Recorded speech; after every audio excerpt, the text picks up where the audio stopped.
Assalamualaikum warahmatullahi wabarakatuh. Kami dari kelompok 3 yang beranggotakan Ahmad Fadil Azmi, saya sendiri, Amita Primasari, Ardi Pradipta, Dea Syifa Safira, Noverto, dan Willy Aryanda Stefanus akan menjelaskan akuntansi forensik dan kecurangan. Pada pembahasan ini terdapat 6 agenda layout yang akan kita bahas. Yang pertama yaitu definisi dan sejarah singkat terbentuknya akuntansi forensik. Yang kedua, pelaku, tugas dan keahlian akuntan forensik. Yang ketiga, tahapan proses akuntansi forensik. Yang keempat, definisi dan pelaku kecurangan. Yang kelima, jenis kecurangan. Dan yang terakhir yaitu penyebab kecurangan. Ya, mari kita akan langsung masuk yaitu definisi dan sejarah singkat terbentuknya akuntansi forensik. Sejarah akuntansi forensik. Istilah akuntansi forensik sudah mulai gencar dibicarakan Indonesia sejak akhir tahun 1997, yaitu di mana Indonesia pada saat itu mengalami masa ekonomi yang sangat parah dan negara kita meminta bantuan kepada IMF dan World Bank yang waktu itu dijadikan sebagai solusi. Namun, keduanya mengajukan syarat, yaitu negara kita Indonesia harus melakukan Agreed Upon Due Diligence atau ADPP, dan hal inilah yang bisa dikatakan sebagai salah satu penerapan akuntansi forensik di Indonesia. Dan apa itu akuntansi forensik? Akuntansi forensik adalah sebuah ilmu yang menggunakan perpaduan antara akuntansi, auditing, hukum, serta keterampilan investigasi yang digunakan untuk mengungkapkan praktik-praktik kecurangan yang terjadi di dalam suatu organisasi dan memberikan analisa akuntansi yang cocok digunakan di pengadilan. Baiklah, saya Amita Primasari akan melanjutkan materi berikutnya, yakni mengenai pelaku, tugas, dan keahlian akuntan forensik. Pertama, mengenai pelaku akuntan forensik. Terdiri atas 5, yakni yang pertama BPK, Badan Pemeriksa Keuangan, yang kedua KPK, Komisi Pemberantasan Korupsi, yang ketiga PPATK, yakni Pusat Pelaporan dan Analisis Transaksi Keuangan, yang keempat BPKP, yakni Badan Pengawasan Keuangan dan Pembangunan, dan yang kelima KAP, yakni Kantor Akuntan Publik. Berikutnya mengenai tugas akuntan forensik, terdiri atas 2, yakni jasa non-ligitasi atau luar pengadilan, dan yang kedua jasa ligitasi atau pengadilan. Jasa non-ligitasi atau luar pengadilan yakni jasa untuk mendeteksi, mencegah, serta mengendalikan kecurangan atau jasa penyelidikan. Sedangkan jasa ligitasi atau pengadilan yakni jasa mempresentasikan kesaksian dari seorang pemeriksa, penipuan, dan jasa-jasa akuntan forensik yang ditawarkan untuk memecahkan isu-isu valuasi seperti yang dialami dalam kasus perceraian.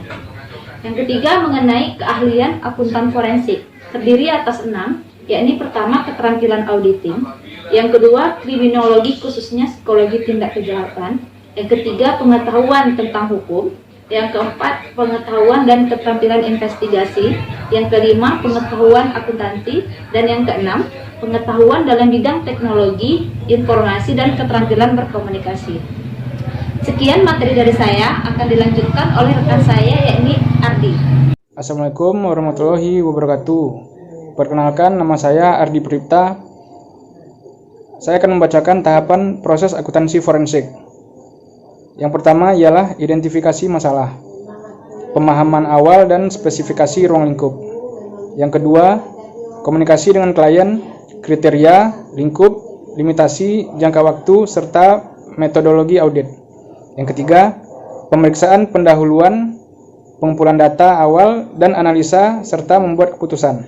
Yang keempat, pengembangan rencana pemeriksaan dokumentasi kasus, prosedur pelaksanaan tugas individu, tim, serta temuan.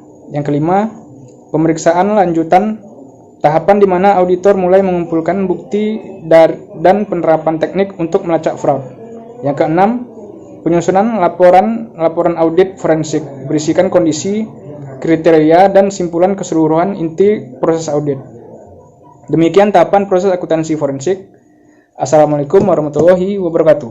Assalamualaikum warahmatullahi wabarakatuh. Saya Dea Syifa Safira akan menjelaskan tentang definisi dan pelaku kecurangan atau fraud.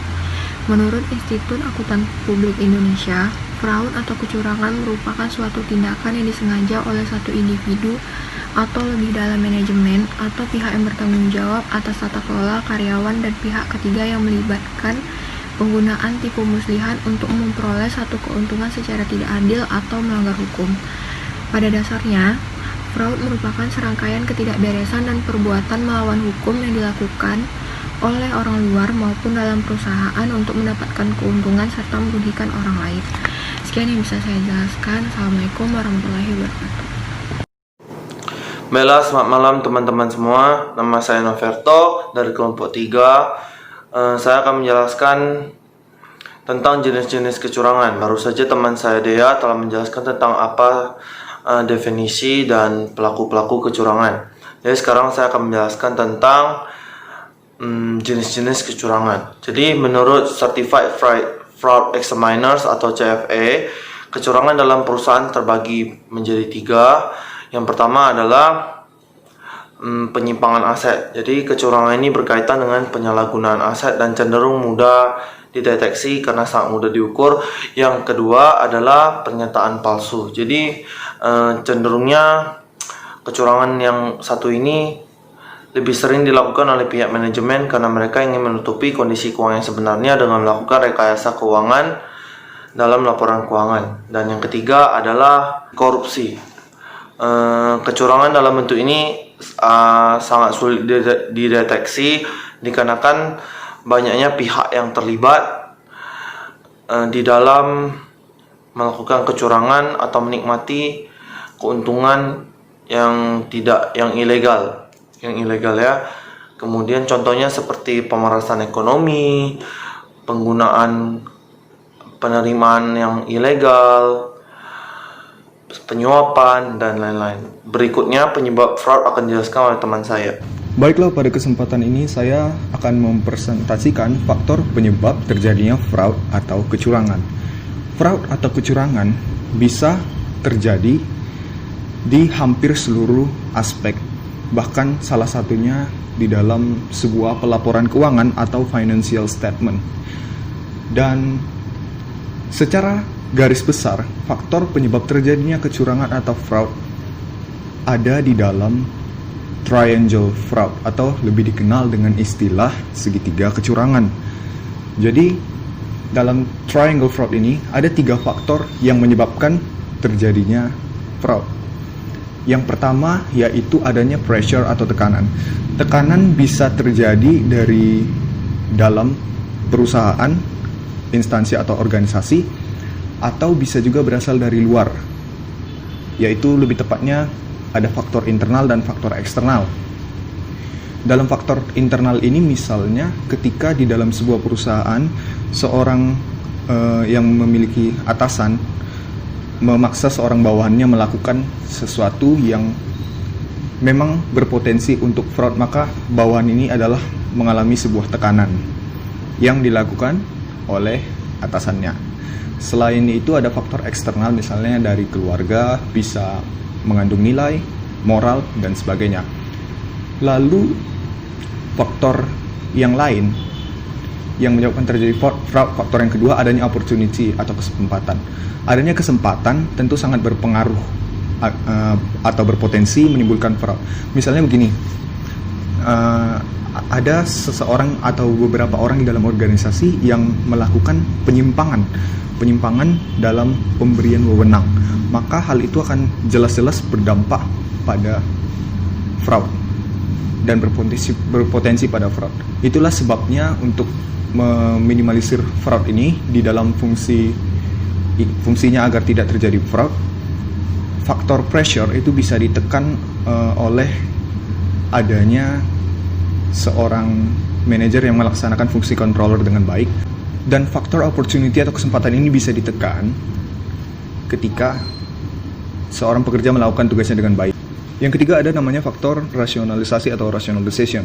Jadi rasionalisasi ini dalam konteksnya, misalnya ketika seseorang yang memiliki nama di sebuah perusahaan, dia memiliki kepercayaan oleh seorang manajer dan seseorang ini melakukan fraud atau kecurangan, maka ketika kecurangannya mulai terungkap, dia mulai mencari cara untuk membenarkan dirinya atau mencari pembenaran diri. Hal ini tak lain dan tak bukan adalah agar orang tersebut dapat mempertahankan jabatannya di perusahaan yang ditempatinya. Baiklah, sekian presentasi dari kelompok kami. Apabila ada kekurangan dalam segi penyampaian, kami mohon maaf. Terima kasih.